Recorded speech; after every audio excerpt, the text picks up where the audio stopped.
اجعلنا من الصابرين والثابتين نستنير بحبك ونسمو على الألم. اس کو اگر 100 دفعہ کوئی شخص پڑھ لے، لا حول ولا قوت الا باللہ، صحیح. لیکن پڑھنا کیسے ہے؟ پڑھنا اس طرح نہیں ہے کہ آپ بس پڑھتے جائیں. یہ ہے کیا؟ لا حول ولا قوت الا باللہ اصل میں کیا ہے؟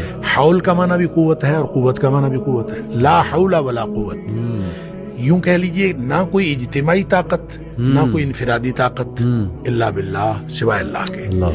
یا نہ گناہ چھوڑنے کی طاقت نہ نیکی کرنے کی طاقت الا باللہ. یعنی یا تو ایک کو پازیٹیو بنا لے، ایک کو نیگیٹو بنا لے، یا ایک کو اجتماعی ایک کو انفرادی. اب اللہ کے سامنے اس کو اپنا مسئلہ سمجھ کے نا، اپنا جو بھی مسئلہ ہے وہ سوچے اور سوچ کے اپنے اللہ کے سپرد کر دے.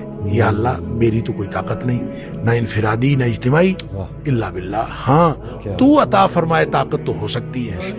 یوں میں اس کو کہتا ہوں یہ بے بسی کا کلمہ ہے. بے بس آدمی اپنے اللہ کے سامنے بے بسی کا اظہار کرے اس کلمے کے ذریعے. صحیح.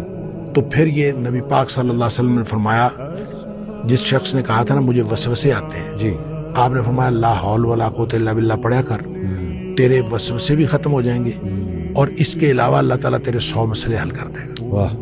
آپ اندازہ کریں ایک شخص کے 100 مسئلے ہوتے نہیں ہیں.